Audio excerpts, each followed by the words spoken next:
RNC accuses Democrats of working for the wealthy. I mean, it's pretty evident. It's pretty evident that they do. I mean, they do everything they can to protect these multi-billion-dollar corporations while all feigning that they really care about the middle class and the poor.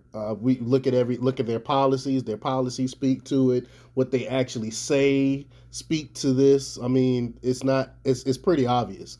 But before we get started, go ahead and hit that like button, share this out so we can get this information out there. Subscribe if you're not already a subscriber, and hit that alarm bell so you know when I'm putting out new stuff. Also, check out my link tree in the description. It has a link to my Patreon where I talk about things I can't talk about here, and there's also a link to my merch store. All right, let's talk about this news. The Republican National Committee is blasting President Joe Biden and senior members of his administration as, quote, working for the wealthy, citing their mocking of issues like inflation while promoting policies that would primarily benefit upper class individuals. Gas prices reached $5 per gallon for the first time in U.S. history in early June, while the Consumer Price Index increased 9.1% over the 12-month period between August 2021 and July 2022. The RNC noted that top officials like Chief of Staff Ron Klain and Energy Secretary Jennifer Granholm have responded dismissively to price increases. Klain promoted the claim.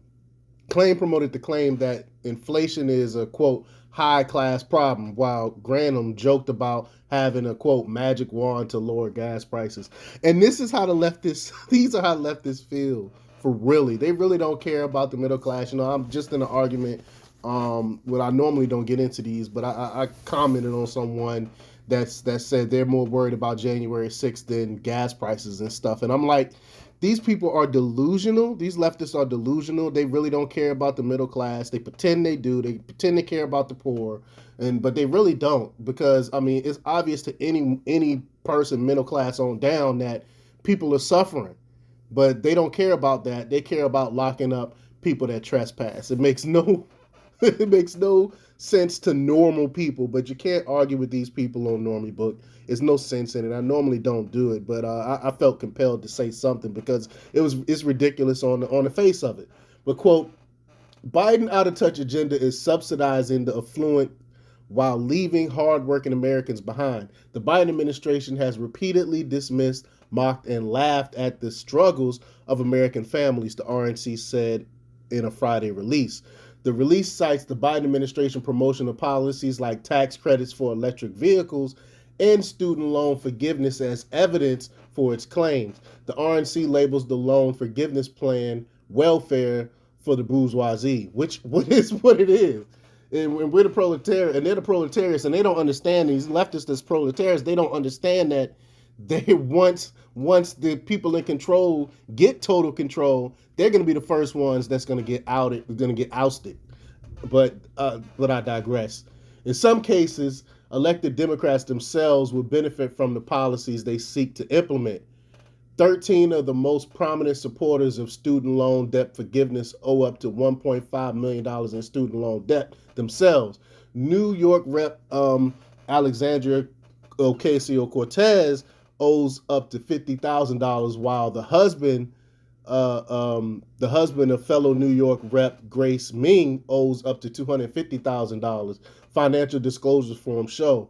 More than half of all student loan debt nationwide is held by individuals with graduate degrees, even though graduate degree holders constitute only 1/4 of borrowers. An electric vehicle tax credit, which some left-wing representatives pushed during reconciliation negotiations, will also benefit upper-class Americans. According to a 2019 Fuel Institute survey, quote, the average EV owner continues to be male, age 40 to 55 years old, with an annual household income of more than $100,000.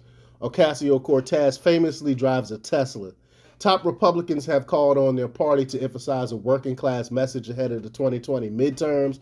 Indiana Rep. Jim Bakes, the chairman of Republican Study Committee, urged the GOP to embrace being, quote, the party of the working class in March 2021, while senators like Marco Rubio of Florida and Mitt Romney of Utah have proposed reforming the child tax credit. Y'all know how I feel about Mitt Romney. I really don't care for him. A lot of these Republicans that's in office need to be pushed out anyway. And so when people try to clap back at me and be like, "Oh, what about Mitch McConnell? Oh, what? Well, what about him? I'm not a Republican. You know, I'm a realist. So I go after Mitch McConnell just like I go after people on the left. The whole thing is nonsense. But I just wanted to put this thing out there because people not really caring about the poor, but pretending they are. They really just care about attacking dissidents or people that disagree with them ideologically, and attacking people that these people just trespass basically, and you're worried about that and so psyched about that, but not worried about people that's really struggling here in America. But let me know what you think. Leave your comments down below. Like, share, and subscribe, and check out democrepublics.com for the latest in news. Until next time, peace.